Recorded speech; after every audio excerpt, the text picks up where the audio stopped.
So Sheffield Wednesday strengthened yesterday by bringing in Liam Cooper, the centre-back. Now, here's the thing now. Sheffield Wednesday have got one more spot we can have.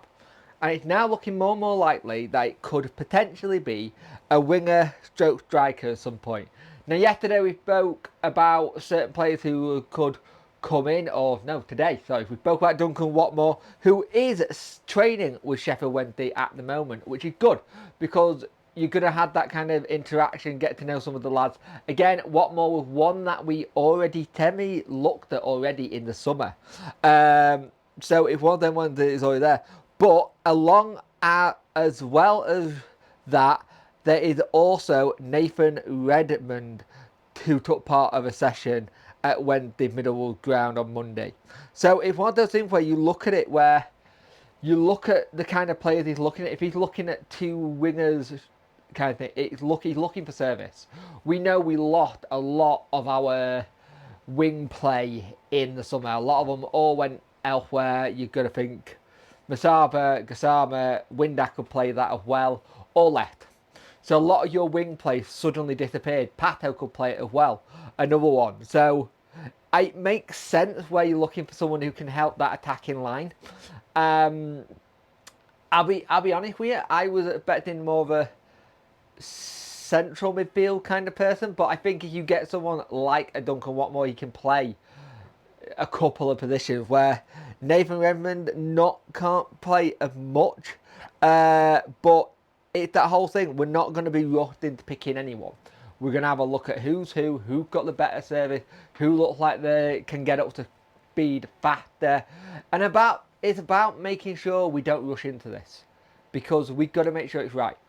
We've got to make sure it's right and make sure they can get sorted.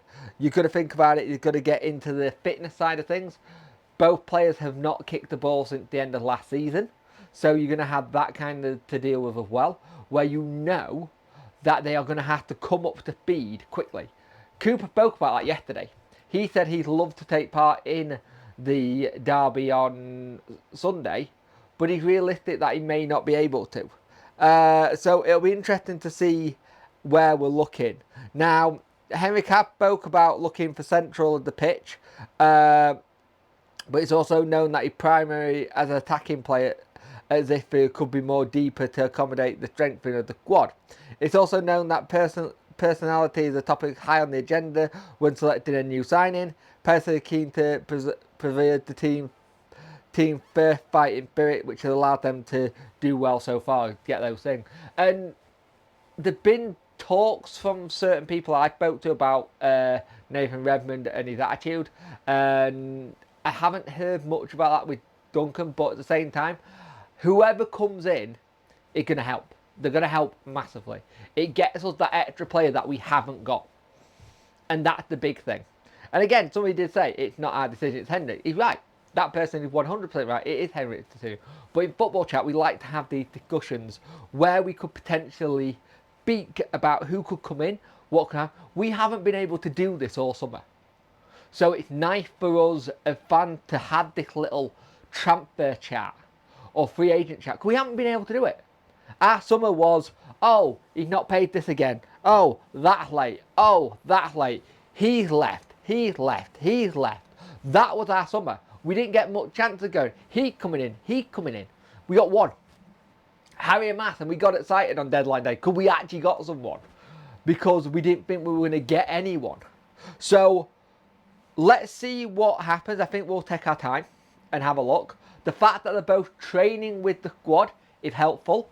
It gives Henrik and his coaching staff a chance to look at who's who's. He may take some opinions from the lads as well, how they feel with it. Again, about fitting into the right squad. It's not about just throwing anyone in. It's got to be right for everybody involved. Not just Henrik, the players. An extra body is great, but they've got to fit and work. And that's the key term, fit and work. The fact that Watmore already had dealing with us, and it looked like he was getting very close to getting a deal last time, before the EFL, it's very similar to what happened with Cooper. Cooper was very set to get a deal done, nearly got it done, didn't get it done because of the EFL, moved on, but kept in contact.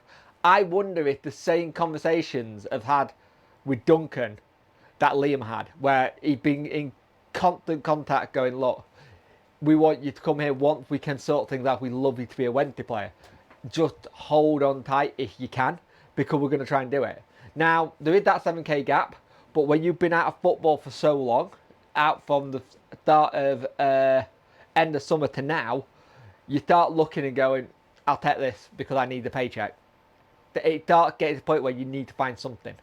And that, in one sense, is always good, but it also can be bad as well, because they're all just looking for the paycheck. It needs to count on the pitch. They're both great players, don't get me wrong.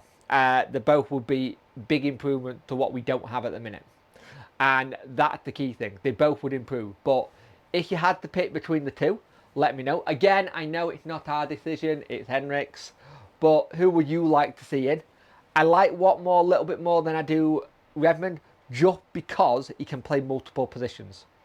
And that's helpful. I think Redmond can play a left-back role. Don't quote me on that. But if he can, yeah, a little bit like a Marvin Johnson. But let's see what we can get done. But thank you for watching. There may be a live stream tonight. It won't be the normal one. It'll be a trucking stream. I think I'm going to do one. It all depends on how knackered I am. The last couple of days and weeks and stuff, when it gets to like 7, especially like debriefing round, I'm having to not force myself, but G myself up a little bit more than I normally do, because I'm absolutely shattered at the minute. It's also the time of year that I detest. So if I get a bit grumpy with people in the comments, I don't mean to. I am just not very good around Christmas time. I get very stressed. I don't handle Christmas well. You would think I will love it because it's both my kids' birthdays. And I love that I've got both my kids. But yeah, it is what it is. It's that whole thing. I don't do well around the holidays. But remember to like, share and subscribe. Liking out the algorithm. Sharing gets in front of people's faces. And subscribing lets me know you like the channel. We are very close to getting 5,500. That would be fucking brilliant. Also, hype the video if you're on mobile. Swipe, hype it up, gets it into the algorithm on the mobile side of things as well. So I will much appreciate it. But do you think we'll get another sign in before the derby as well? Do you think it'll happen before or after the derby? That's another good question. Also, next Monday's live stream will happen. I just will be running about 5-10 minutes late. I've got to order something and it's a time slot thing. If I don't get the time slot, I will probably miss out on it. So it's something I need to order for Christmas. So I will be a little bit late, but I'll be here neither or. But yeah, it's been good to talk to you guys, and I'll speak to you soon. And yeah, who would you like to see come in? I know it's not our decision.